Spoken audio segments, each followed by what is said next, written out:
नमस्कार मित्रांनो, मी प्राध्यापक विनायक ठाकूर कृषी तंत्र निकेतन देवगड या यूट्यूब चॅनलमध्ये तुमचं सगळ्यांचं मनापासून स्वागत। मित्रांनो, आज आपण नारळासंदर्भात हा पुढील व्हिडिओ बघणार आहोत। बघा, बऱ्याच शेतकरी मित्रांनो कमेंट करतायत की आम्हाला कुठला रोग लागलाय ते समजत नाही, कीड कुठली लागली समजत नाही, नारळ उत्पादन देत नाही, नारळाचे बोंडे गळतात। म्हणून आपण आज 3 महत्त्वाचे विषय घेतलेत। त्याच्यामध्ये नारळ फळगळ आहे, त्याच्याबरोबर नारळाला लागणारे कीड आणि रोग आहेत आणि त्याच संदर्भात आपण हा संपूर्ण व्हिडिओ बघणार आहोत। मित्रांनो, यानंतर आपण असं बघणार आहोत की आपल्या नारळ ट्रेनिंगमध्ये नारळ मित्र जे आपले बरेचसे आले होते आणि त्या नारळ मित्रांच्या माध्यमातून आपण लागवडीपासून काढणीपर्यंत हे संपूर्ण त्या व्यवस्थापनाचं आपण त्यांना ट्रेनिंग दिलं। पण त्या ट्रेनिंगमधील काही पार्ट जो होता महत्त्वाचा जो होता तो नारळाची फळगळ। बऱ्याच शेतकऱ्यांचा बोंडेगळ होते, ते छोटे बोंडेगळ होते, मोठे बोंडेगळ होते, एकदम मोठे बोंडेगळ होते आणि हे कुठली कारणं आहेत आणि या कारणांचा अभ्यास कसा करायचा या संदर्भात आपण हा पुढील व्हिडिओ बघणार आहोत। त्याचप्रमाणे आपल्याला ज्या महत्त्वाच्या ज्या 2 किडी आहेत, ज्या गेंड्या भुंगा आहे, सोंड्या भुंगा आहे, एरिओफाइट माईन आहे, त्याच्यानंतर सुळीकूच किंवा मुळकूच आहे आणि या संदर्भात आपण सेंद्रिय पद्धतीने, नैसर्गिक पद्धतीने आणि रासायनिक पद्धतीने या तिन्ही पद्धतीने आपण उपाययोजना बघणार आहोत। ज्यांना जी पद्धत योग्य वाटेल त्यांनी ती करावी। मित्रांनो, या प्रशिक्षणामध्ये महत्त्वाच्याच म्हणजे कीड नियंत्रण आणि उत्पादन वाढ या 2 गोष्टीचा आपण अभ्यास करूया। नारळ जवळजवळ 70 ते 80 जगत असल्यामुळे जवळजवळ 3 पिढ्या आपल्यासोबत असतो। म्हणून म्हणतात जिंदगी के साथ भी आणि जिंदगी के बाद भी आपल्याला मदत करणारा हा नारळ आहे। आणि या अशा नारळावर येणाऱ्या महत्त्वाच्या कीड आणि रोगांचा आपण आता अभ्यास करूया। आणि या नारळाला भुंग्यामुळे इतकं नुकसान होतं की 80 ते 90% आपलं नुकसान मोठ्या प्रमाणात होतं। कधी कधी असं होतं की भुंग्यामुळे अख्खे बागाच्या बागा नाहीशा अशा प्रकारे झालेले आहेत आणि त्याच्यावर नियंत्रण म्हणून आपल्याला काय करायचं आहे, त्याच्या अळीचं नायनाट करायचं आहे आणि भुंग्याचा पण नायनाट करायचा आहे। आणि त्यासाठी मित्रांनो, ज्यावेळी आपल्याला अशा प्रकारची लक्षणं दिसतात त्यावेळी आपल्याला समजायचं किंवा गेंड्या किंवा सोंड्या भुंग्यांचं लागण झालेली आहे आणि त्याचं नियंत्रण करणं गरजेचं आहे। आणि त्याच्या नियंत्रणासाठी जर रासायनिक पद्धत आपल्याला अवलंबायची असतील तर तुम्ही क्लोरोपायरोफॉस 50% किंवा डायक्लोरोहॉस 1 ml 2 लिटर पाण्यातून सुईत किंवा खोडात देऊ शकताय। आणि खोडात देताना तुम्हाला स्टेमफिटचा जर वापर केला तर रिझल्ट फास्ट येतो आणि पोटातून संपूर्ण भुंग्याचा, किडीचा पूर्ण नायनाट होतो। म्हणून हे रासायनिक पद्धत आहे। आणि या भुंग्याचे सेंद्रिय पद्धतीने जर नियंत्रण करायचं झाल्यास वर्षातून एकदा 3 kg कडुनिंबाची पेंड आणि 2 किलो करंज पेंड चा वापर करायचा। आणि त्याचबरोबर अग्निअस्त्र 1 लिटर 3 महिन्यांनी एकदा जर आपण दिलं तर बऱ्यापैकी याला रिझल्ट येतो आणि कंट्रोल होतो।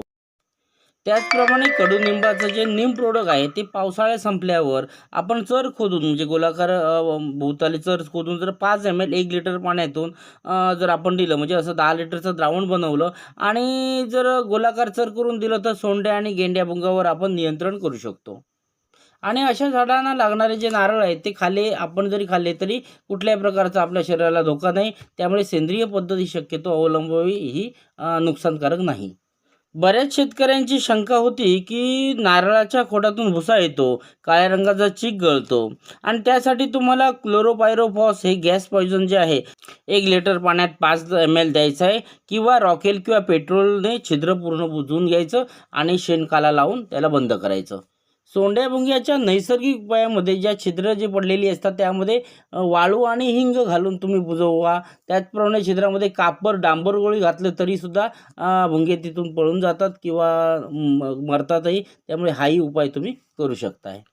तसेच सोंड्या आणि गेंड्या भुंग्याच्या नियंत्रणासाठी नैसर्गिक उपाय आणि उत्तम आणि गुणकारी म्हणजेच फोरेमॅन ट्रॅप आणि त्याचा वापर करून तुम्ही भुंग्याला कंट्रोल करू शकताय आणि आपल्या झाडाला वाचवू शकताय। आणि याच्यासाठी हा बकेट ट्रॅप जो आहे तो आपल्याकडे उपलब्ध आहे। तुम्ही तो या नंबरच्या माध्यमातून मागवू शकताय।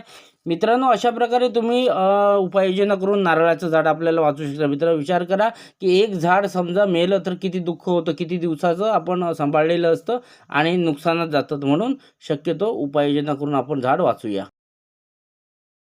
पुढची कीड आहे ती एरिओफाइट माईन। एरिओफाइट माईनलाच कोळी रोग असं म्हटलं जातं आणि याच्या माध्यमातून नारळ छोटे होणं, आकसणं वगैरे किंवा बोंडे गळून पडणं असे बरेचसे अडचणी येतात। आणि याच्या नियंत्रणासाठी जे ॲझोड्रिएचिन कंटेन असलेलं नीमचं प्रोडक्ट तुम्हाला 5 ml 1 लिटर पाण्यातून जर दिलं तर आपल्याला 4-4 महिन्याच्या माध्यमातून एकदा द्यावं लागतं आणि आपण कंट्रोल आणू शकतो। किंवा करंज पेंड किंवा नीम पेंडचा वापर करून जर आपण वर्षातून एकदा जरी 4 किलो आणि 2 किलो या हिशोबात जरी दिलं तरी आपल्याला याच्यावर कंट्रोल करता येतं।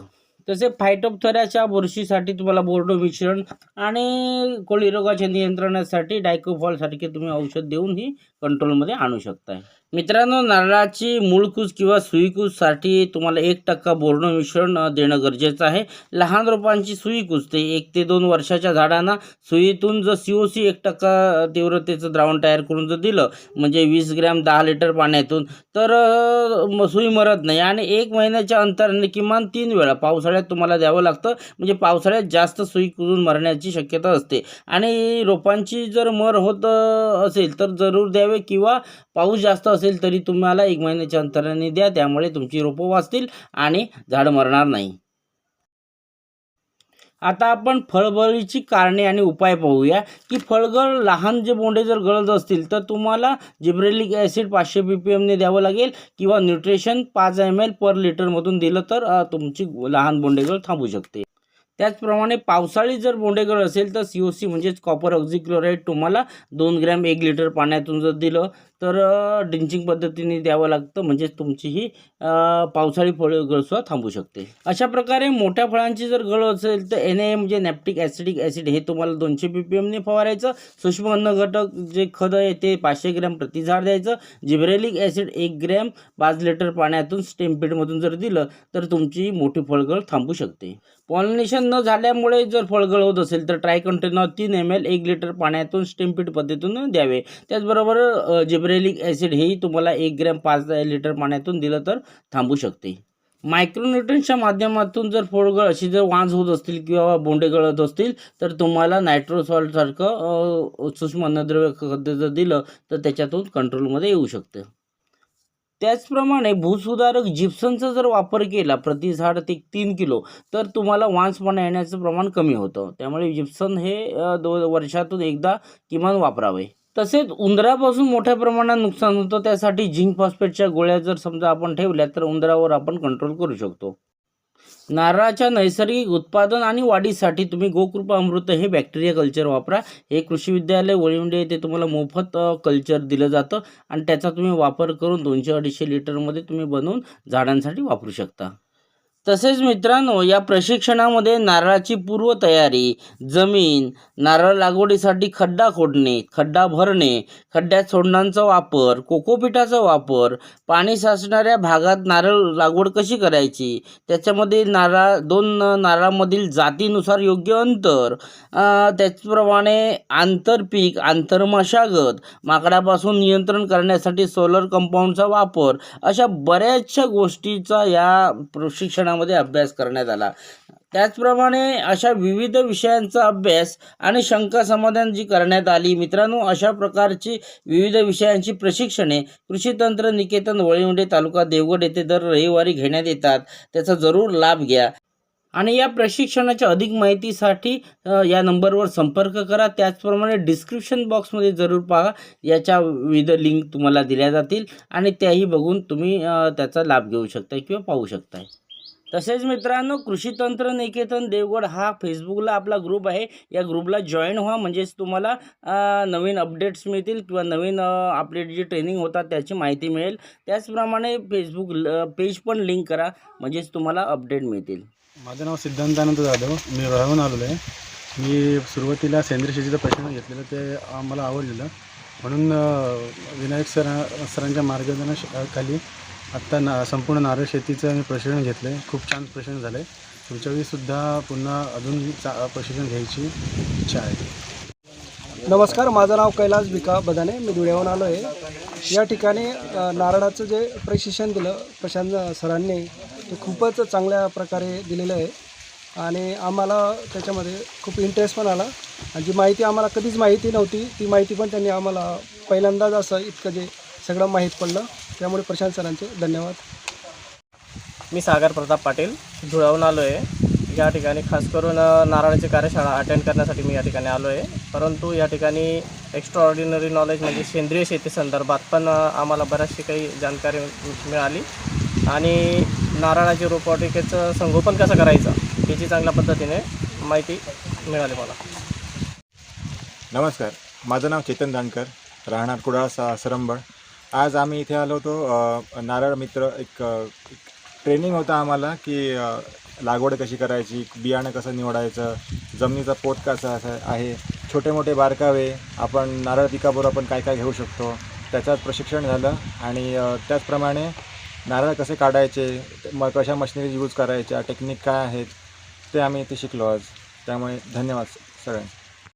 नमस्कार, मी संकेत मधुकर दवणे. आम्ही पुण्यावरून आलो होतो इथे. खास विनायक ठाकूर सरांचं जे नारळाबद्दल ट्रेनिंग सेशन होतं त्यासाठी आम्ही खास पुण्यावरून इकडे आलो होतो. तर नारळाबद्दल बऱ्याच काही टेक्निकल गोष्टी आम्हाला कळल्या.